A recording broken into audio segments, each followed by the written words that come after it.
Assalamualaikum warahmatullahi wabarakatuh. Dengan adanya saya di sini untuk memenuhi ujian tengah semester mata kuliah Filsafat Jiwa Islam, yang mana dosen pengampunya yaitu Bapak Muhammad Syafi'i MAG, yang telah disusun oleh saya sendiri, Rijani, NIM 200103040214. Pengertian dan berbagai istilah yang terkait dengan jiwa dalam Islam. Pengertian jiwa. Kata jiwa berasal dari bahasa al-nafs.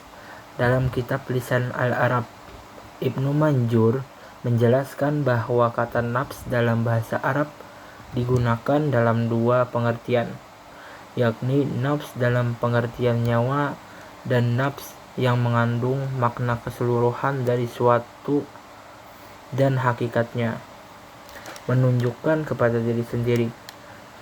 Lalu kemudian setiap manusia memiliki dua nafs, yaitu nafs akal dan nafs ruh. Kemudian secara istilah, kata jiwa ini juga dapat merujuk pada beberapa pandangan ulama dan filosofi muslim. Para filsuf muslim, terutama Al-Hindi, Al-Farabi, dan Ibnu Sina, umumnya sepakat mendefinisikan bahwa jiwa adalah kesempurnaan awal bagi fisik yang bersifat alamiah, mekanistik, dan memiliki kehidupan yang energik. Kemudian pengertian nafs. Nafs yaitu berasal dari bahasa Arab al-nafs, merupakan satu kata yang memiliki banyak makna. Lafaz al-musyrotaq dan dipahami secara dengan penggunaannya. Kata nafs terdapat dalam Al-Quran dengan makna yang berbeda. Terkadang ditunjukkan pada hakikat jiwa, yaitu terdiri dari tubuh dan ruh. Jiwa disebut juga nafs karena ia hanya keluar masuk dari dalam tubuh manusia. Dalam filsafat, pengertian jiwa dapat diklasifikasikan dengan berbagai macam teori, diantaranya teori yang memandang bahwa jiwa itu merupakan substansi yang berjenis khusus, yang dilawankan dengan substansi materi, sehingga dipandang memiliki jiwa dan raga.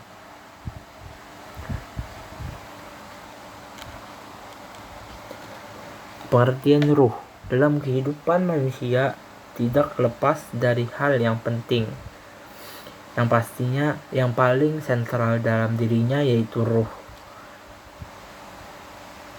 Ruh itu ialah bagian lain dari makhluk yang bernyawa. Selain itu, teori Descartes mengatakan bahwa ruh adalah substansi tersendiri, begitu juga badan. Dengan demikian, manusia adalah hakikat yang tersusun atas dua paduan yang berbeda. Perkataan ruh sering diterjemahkan dengan maksud al-nafs, sehingga keduanya memberi satu makna yang sama. Dalam kamus al-mawarid, al-ruh al-ruh adalah nafs, manakala nafs adalah ruh dan akli. Namun nafs tetap merujuk kepada soul, sprint, passion, dan mind. Kemudian memasuki pembahasan tentang kontribusi filsafat jiwa Islam dalam kajian psikologi. Kontribusi filsafat jiwa Islam dalam kajian psikologi diantaranya sebagai berikut. Yang pertama, menjaga kesinambungan kajian psikologi dalam Islam. Yang kedua, dengan menggunakan turas filsafat Islam sebagai pintu masuk, akan dimungkinkan munculnya disiplin psikologi yang benar-benar utuh dan memiliki identitas yang jelas. Yang ketiga, dengan melibatkan filsafat Islam dalam kajian psikolog, akan dimungkinkan akselerasi dalam mengembangkan psikologi Islam. Dengan melibatkan filsafat Islam dalam kajiannya, corak psikologi Islam juga dimungkinkan akan memiliki citra rasa rasional yang kental. Filsafat jiwa Islam psikologi. Pandangan Islam tentang potensi manusia yang komposisif mendapatkan perhatian yang khusus dalam kajian filsafat Islam.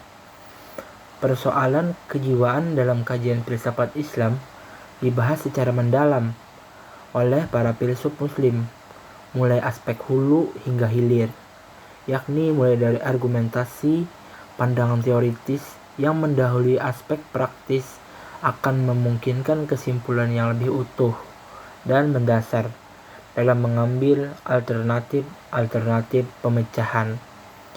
Sebagai ilustrasi tentang bagaimana pemikiran teoritis mengenai keberadaan jiwa itu dikemukakan oleh ilmuwan muslim, diungkap dengan cukup menarik oleh Ibrahim Madkhor.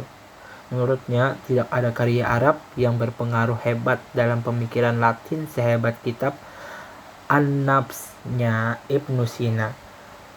Kemudian psikologi berasal dari bahasa Yunani, yaitu yang artinya jiwa. Logos berarti ilmu pengetahuan. Jadi secara etimologi, psikologi itu berarti ilmu yang mempelajari tentang jiwa, baik mengenai gejala maupun proses latar belakangnya. Adapun metode pendekatan dalam kajian psikologi Islam yaitu metode idealistik, yaitu metode yang mengutamakan pengendalian psikologi Islam dari ajaran Islam sendiri. Metode ini menggunakan pola deduktif dengan cara mengali presi mayor sebagai postulasi yang digali dari Al-Quran dan hadis.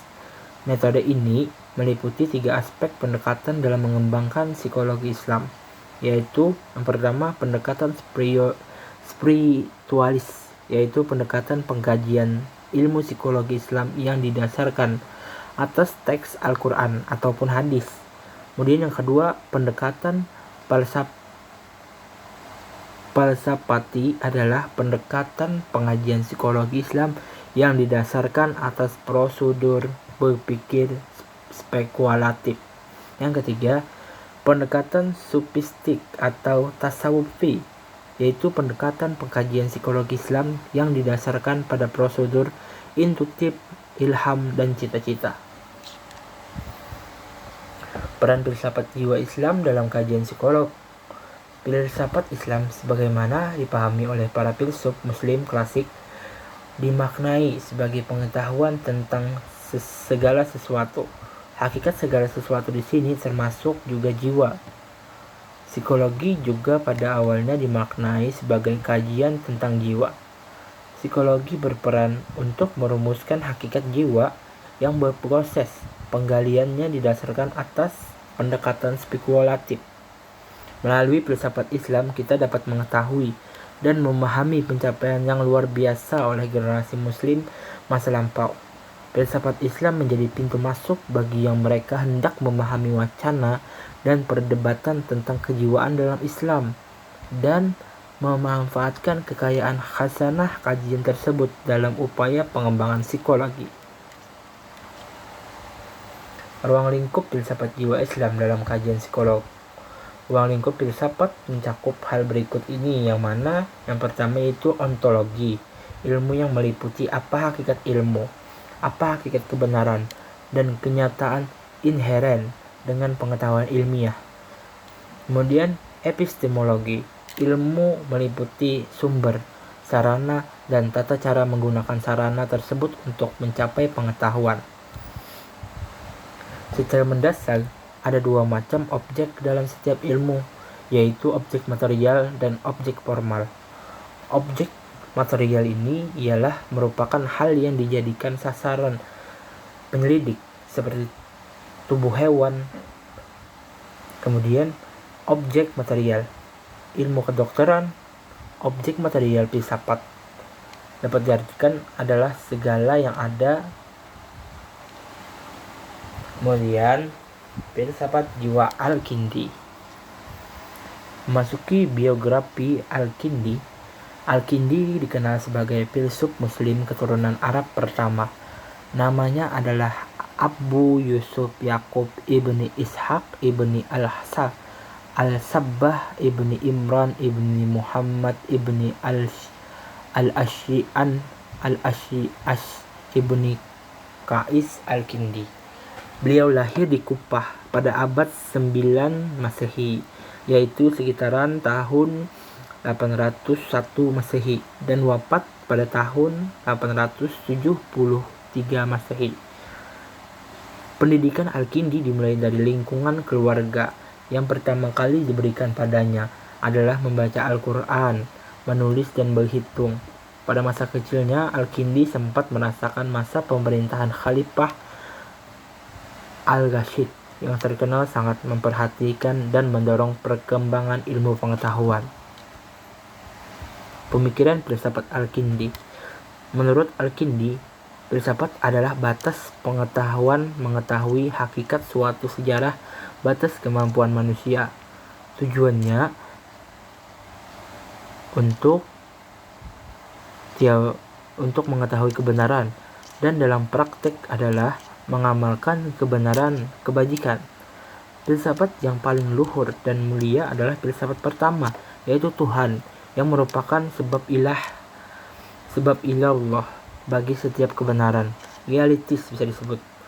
Kemudian Al-Kindi yang khusus memaparkan bagian permulaan dari disiplin filsafat. Al-Kindi mengemukakan 6 definisi filsafat yang seluruhnya bercocok platonis. Menurut Al-Kindi, filsafat adalah ilmu tentang hakikat sesuatu dalam batasan kesanggupan manusia yang meliputi ilmu ketuhanan. Pemikiran Al-Kindi tentang jiwa. Pemikiran Al-Kindi tentang jiwa tidak lepas dari pemikiran Aristoteles. Menurut Al-Kindi, jiwa itu tersusun, tetapi memiliki arti penting, sempurna dan mulia. Substansi roh berasal dari substansi Tuhan.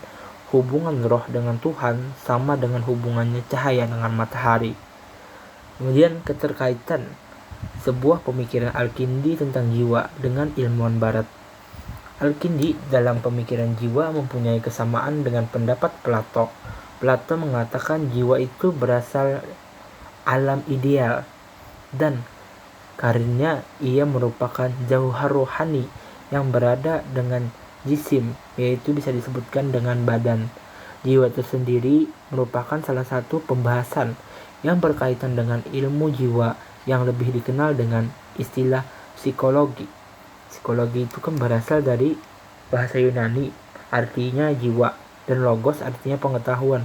Jadi, menurut Plato dan Aristoteles, ilmu jiwa adalah ilmu pengetahuan yang mempelajari hakikat jiwa dan prosesnya. Dan masuki filsafat jiwa Abu Bakar Ar-Razi.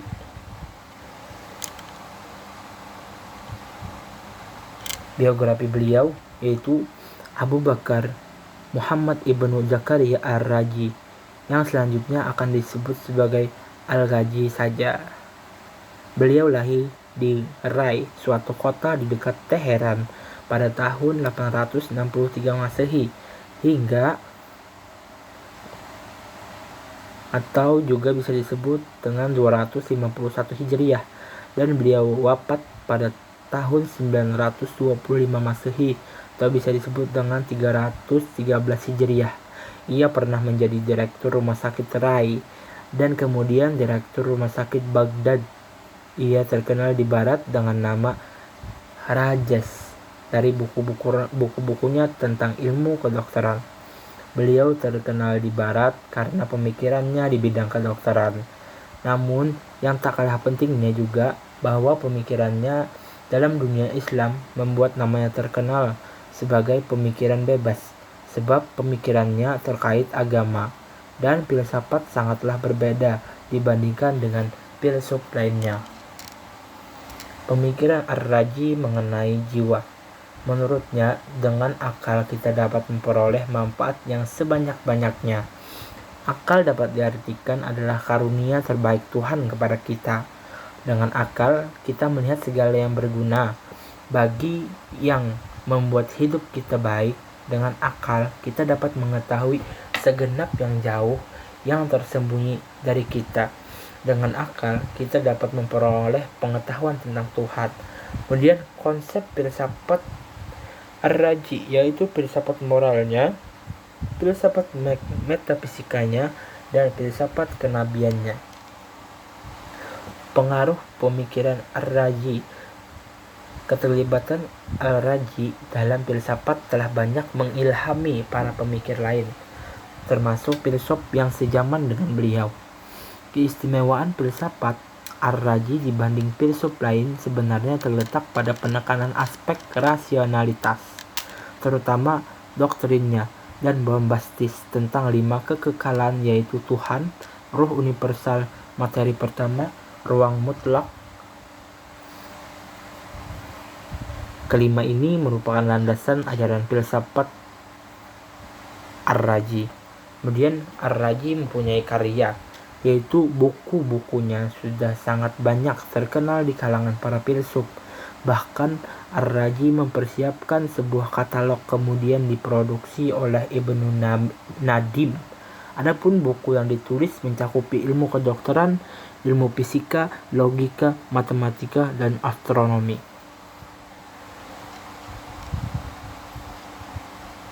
Adapun buku-buku tersebut diantaranya adalah: pertama, Al-Tib Al-Ruhani. Kedua, Al-Syirat Al-Falasafiyah. Ketiga, Amarat Iqbal Al-Daulah. Keempat, Kitab Al-Lajjah. 5, Kitab Al-Ibni Al-Ilaih. Kemudian Makalah fi Mabad Al-Tabi'ah. Kemudian Al-Syukur Al-Prosla. 3, terakhir, Mustafa. Filsafat jiwa Al-Farabi. Filsafat jiwa Al-Farabi. Biografi Al-Farabi. Nama beliau adalah Al-Farabi. Nama asli beliau adalah Abu Nasr Muhammad bin Lakhan ibni Uzalak Al-Farabi. Lahir di kota Mesir tahun 259 Hijriah, atau bisa disebut dengan 872 Masehi. Selisih tahun setelah wafatnya filsuf muslim pertama kali, yaitu Al-Kindi, ayah Al-Farabi dari Iran, menikah dengan wanita Turki. Kemudian ia menjadi perwira tentara Turki. Atas dasar itulah Al-Farabi dinasabkan sebagai orang Turki. Karir pemikirannya dalam penjabatan pemikiran Yunani dan Islam, terutama dalam ilmu logika. Kemudian Al-Farabi itu adalah seorang komentator filsafat Yunani yang ulung di dunia Islam. Meskipun kemungkinan besar ia tidak bisa berbahasa Yunani, ia mengenal para filsuf yaitu Plato, Aristoteles, dan Plotinus dengan baik. Kontribusinya terletak di berbagai bidang seperti matematika, filsuf, pengobatan, bahkan musik. Pemikiran filsafat Al-Farabi, yaitu Tuhan dengan sifat-sifatnya. Menurut Al-Farabi, hal pertama yang dilakukan seseorang adalah mengetahui adanya pencipta bagi alam dengan segala bagiannya. Yang kedua, penciptaan alam secara emanasi. Al-Farabi memahami penciptaan alam oleh Tuhan melalui proses emanasi sejak zaman azali. Menurut Al-Farabi, hanya Tuhan saja yang ada dengan sendirinya, tanpa sebab dari luar dirinya, dan karena itu ia sebut wajib al-wujud li dzatih. Yang ketiga, filsafat kenabian. Serupa dengan pandangan umat Islam, Al-Farabi berpendapat bahwa kenabian itu merupakan suatu yang diperoleh manusia utama yang disebut nabi ataupun rasul, bukan melalui upaya mereka. Pemikiran filsafat jiwa Al-Farabi. Menurut Al-Farabi, jiwa memiliki 4 sifat, yaitu inti yang halus, bukan materi, menggerakkan jasad, dan kekal. Dan jiwa menurut Al-Farabi terdiri dari 3 daya atau kekuatan, yaitu sebagai kekuatan bergerak, kekuatan yang mengetahui, kemudian terakhir kekuatan berpikir.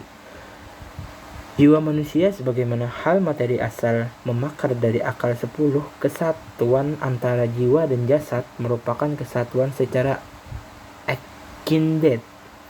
Artinya, antara keduanya mempunyai substansi yang berbeda, dan binasanya jasad tidak membawa pada binasanya jiwa. Pengaruh pemikiran dan sekaligus karya-karya Al-Farabi.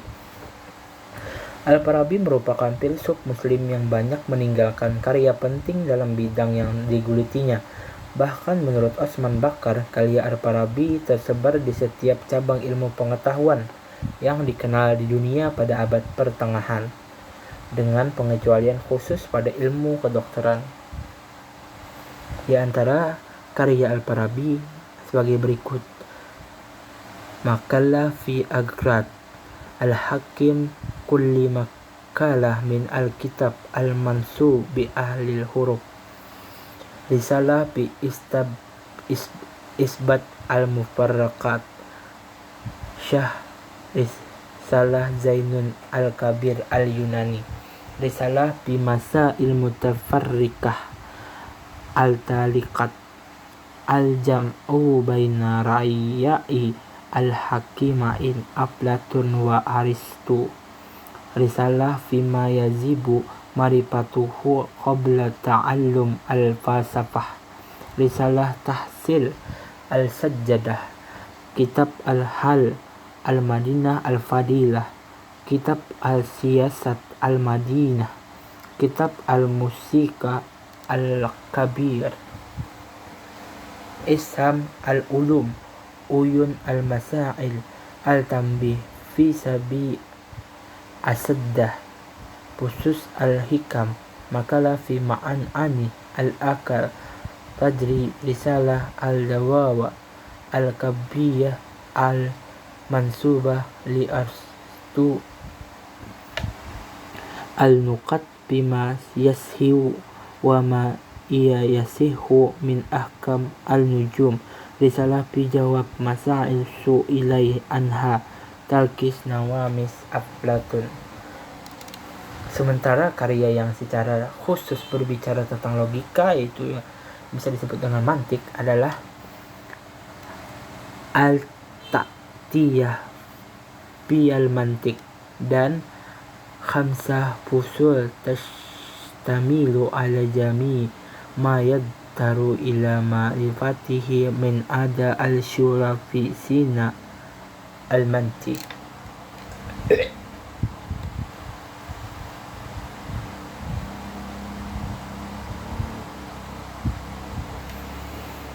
Filsafat jiwa Ibnu Miskawayh.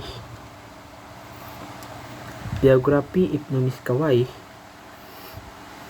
Nama lengkap Ibnu Miskawayh adalah Abu Ali Al-Khazin Ahmad ibni Muhammad ibnu Yakob ibni Miskawayh. Dia lahir tahun 320 Hijriah dan wafat tahun 412 Hijriah. Aktivitas intelektual Ibnu Miskawayh dimulai dengan belajar sejarah kepada Abu Bakar Ahmad ibni Kamil Al-Qadhi. Ibnu Miskawayh adalah seorang ahli sejarah yang pemikirannya sangat cemerlang.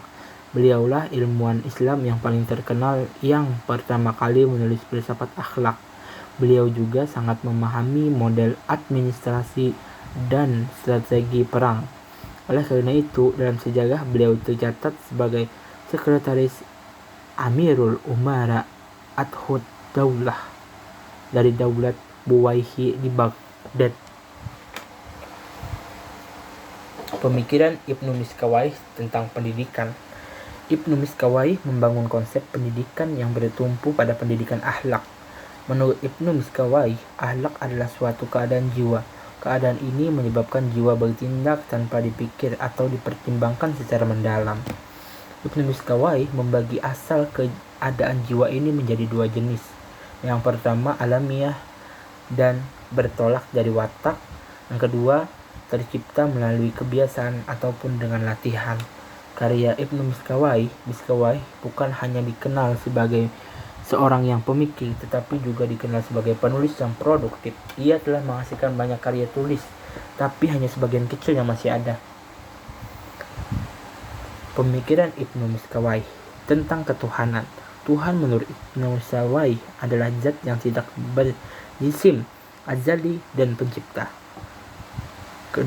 Pemikiran Ibnu Miskawayh tentang kenabian. Adapun masalah kenabian, tampaknya tidak ada perdebatan pendapat antara Ibnu Miskawayh dan Al-Farabi dalam memperkecil perbedaan nabi dalam filsuf, sekaligus untuk memperkuat hubungan akal dengan wahyu.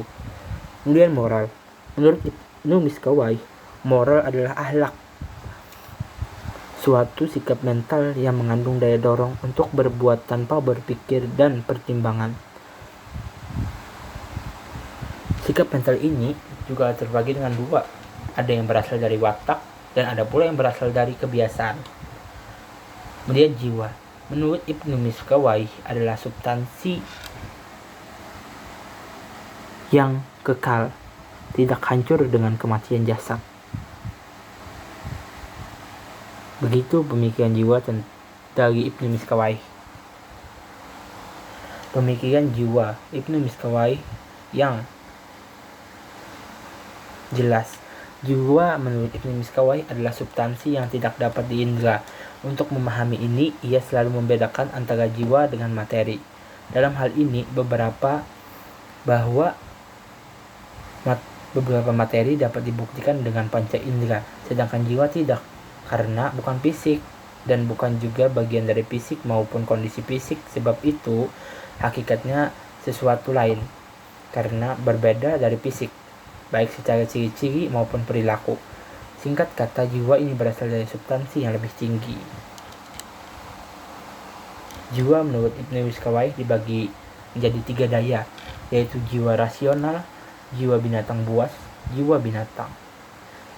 Jiwa rasional yaitu mempunyai daya pikir, disebut juga jiwa atau raja, yang merupakan fungsi jiwa tertinggi, yang memiliki kekuatan berpikir dan melihat fakta dengan alat otak.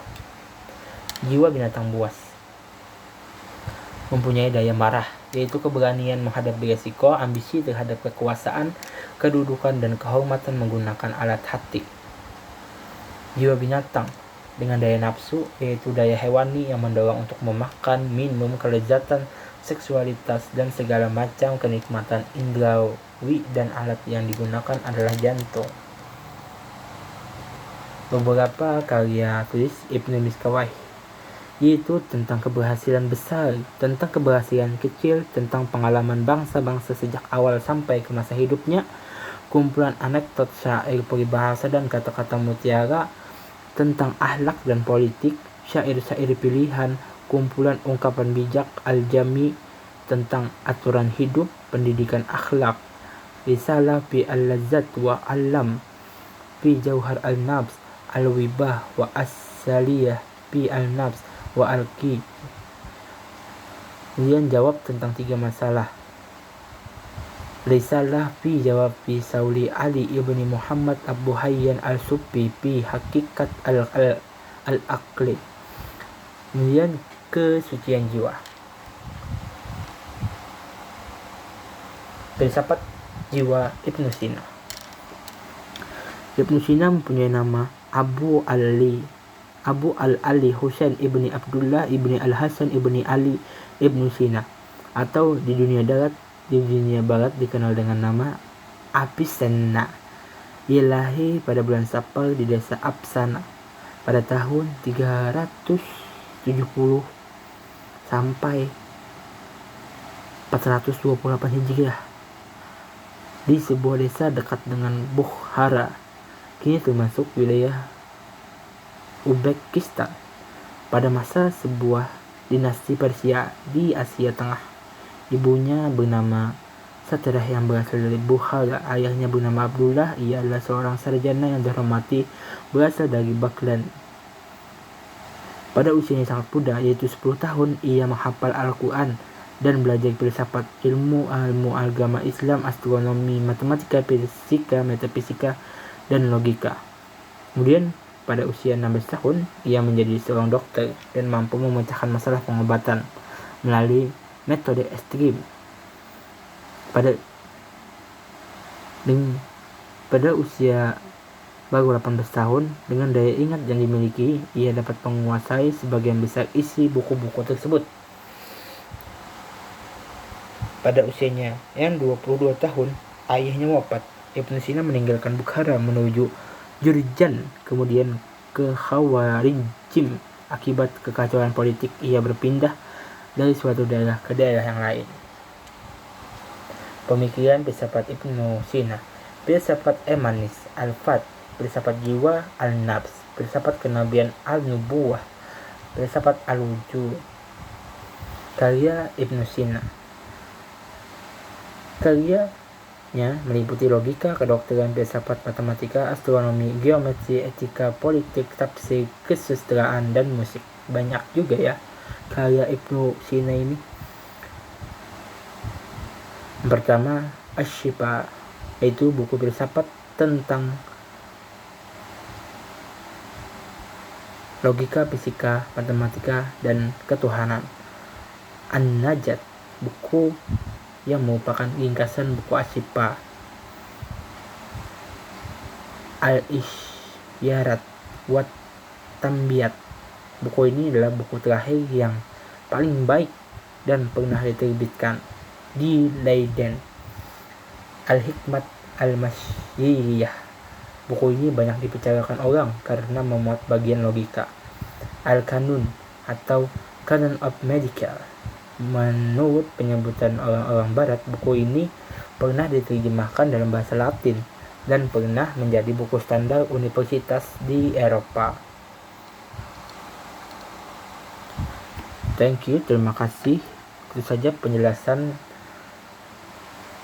beberapa resumen dari kelompok 1 dan kelompok 7 yang bisa saya sampaikan untuk memenuhi ujian tengah semester filsafat jiwa Islam. Assalamualaikum warahmatullahi wabarakatuh.